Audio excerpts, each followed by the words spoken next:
They were separated for over 6 months, and now we're about to reunite again. The first thing he did was touch his nose to her belly. Oh my gosh!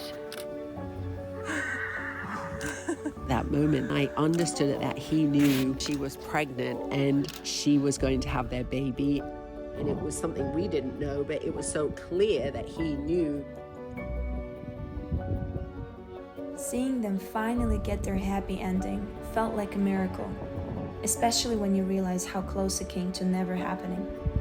And the worst part is learning that the people responsible for them being torn apart in the first place is the government. As a Dodo producer and someone who really loves animals and has always advocated for their welfare, I knew I had to dig deeper. Nothing could have prepared me for what I had found out. Wild horses are being rounded up from the public lands they've roamed for generations, just to free up that land for profit. They're captured in violent stampedes, get ripped apart from their families, sold at auctions, and get condemned to a life in captivity. And that is if they're lucky.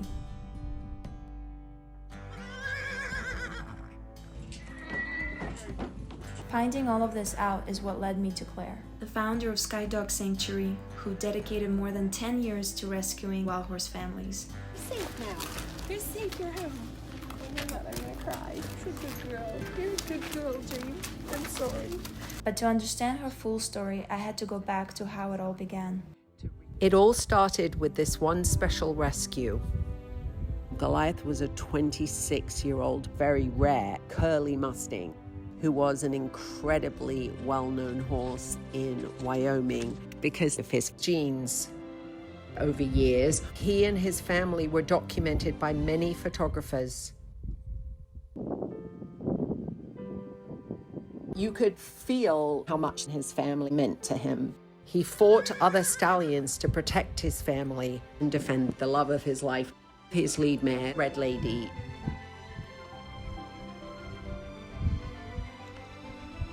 Then everything changed. Goliath and Red Lady had been rounded up by the Bureau of Land Management.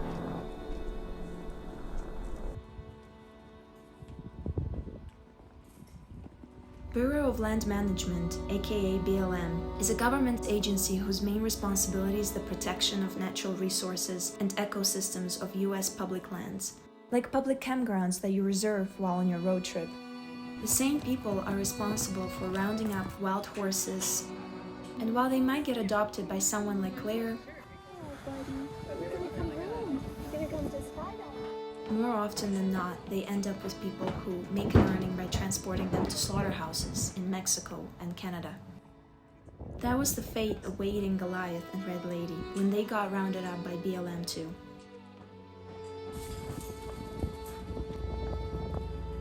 They were branded and then sent to different off-range facilities to spend the rest of their lives in a dirt pen.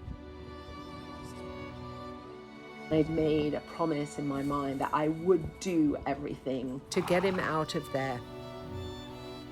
Why is the BLM doing this, you're wondering? Well, it depends on who you ask. Officially, they claim it's all about environmental protection, that overgrazing harms native plants and wildlife. But what about the fact that clearing this land conveniently opens it up for cattle grazing, mining, and timber harvesting? Industries that directly undermine the very environmental goals the BLM says it's trying to protect. The irony is hard to miss, and yet they're getting away with it. The BLM really don't want horses being portrayed with feelings and emotions. They want people to see them as a number. Every day I continue to write and email and call and ask to be allowed to see him. Then during that process, the most incredible thing happened.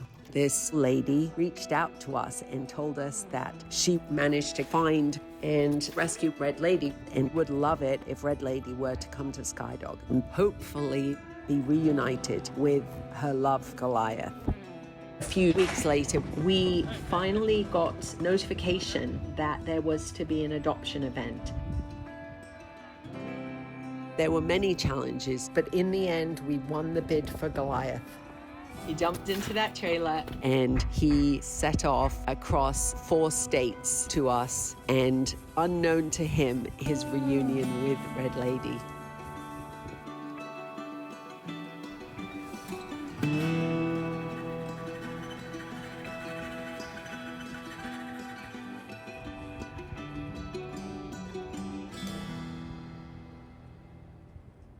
We were all so excited to see how they would react when they saw each other.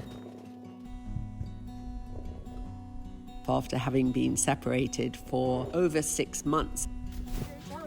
Here he comes. Oh my gosh. Goliath came running. Oh. And the first thing he did was touch his nose to her belly. Oh my gosh. That moment, I understood that he knew she was pregnant. I had tears pouring down my face. Seeing how that bond lasted after all they'd been through, it was very special. I didn't know that I was ever going to be able to keep that promise to Goliath, but the fact that I was and have means the world to me. Then 2 months later, Bodhi was born. Oh my gosh. Oh, is that your baby, Mama? Congratulations, Red Lady. You had a baby. Hi, good morning. Congratulations, my boy. Oh, you've had a beautiful son.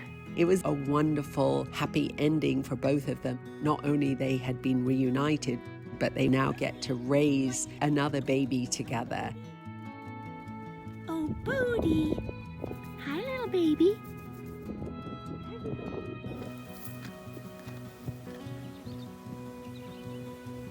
Goliath was the most patient father. Bodhi would jump on him, pull on his mane, want to play, and Goliath would. Look at this family. How far they've come. Having rescued Red Lady and Goliath really inspired me to continue rescuing other wild horse families. Finally, Jojo gets out to run. Seeing them run free and wild again is the biggest reward.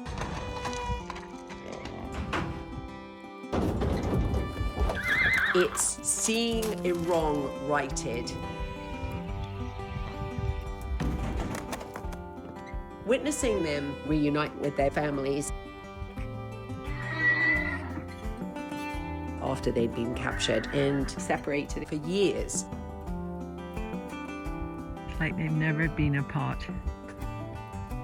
Confirms that family is everything to wild horse. Oh my goodness, how beautiful is this? There they go. Here they all come. Here he comes. There he is. He's running to his family.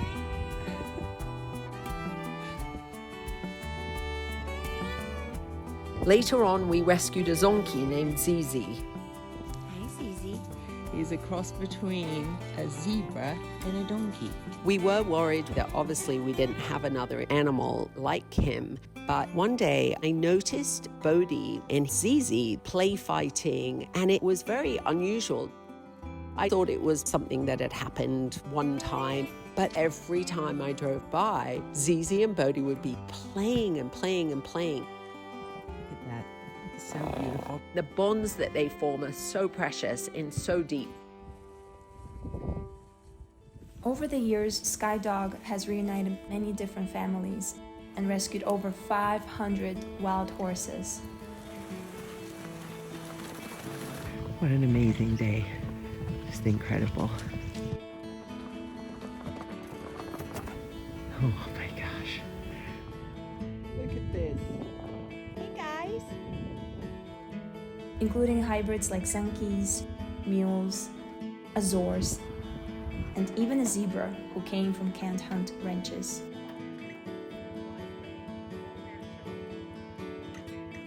When I was a little girl, my mom used to drop me off at the local riding stables. I remember one day just going down this whole row of stables and letting every single horse out into the fields. They called my mom and she said, "Claire, why did you do that?" And I said, "Well, they wanted to be free." Now I'm in my 50s, and every time we let these horses out of a trailer, I think of that 8-year-old little girl, and I think she'd be very happy with what I'm doing today.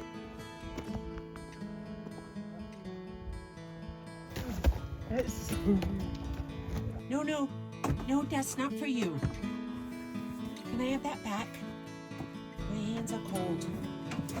Oh, these two, they're all just like children. I hope more people get involved and take a deeper dive into understanding the issues of wild horse management, take an action, whether that's supporting a rescue or getting involved in the advocacy side of it before it's too late. Because once these wild horses are gone, they're going to be gone forever. BLM certainly has been very successful at preventing wild horse overpopulation. Based on historical accounts, there used to be over 2 million wild horses living on the range back in 1900s, and now there's less than 80,000. I heard this Blackfoot legend when the native people of America first saw horses. They were frightened, and the chief of the Blackfoot Indians told them, "Don't be afraid. These animals are sent to help us, like the elk and the buffalo, and they're sent from the old man in the sky," and they called them sky dogs. They think that we've forgotten the ancient wisdom that taught us how special these horses are.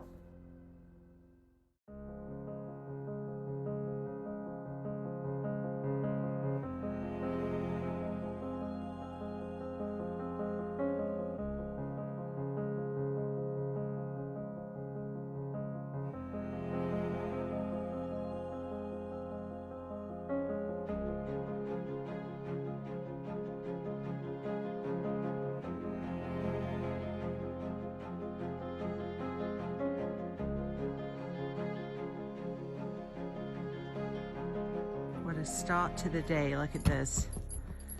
Let me see if it'll come out. That is a rainbow. Isn't that amazing?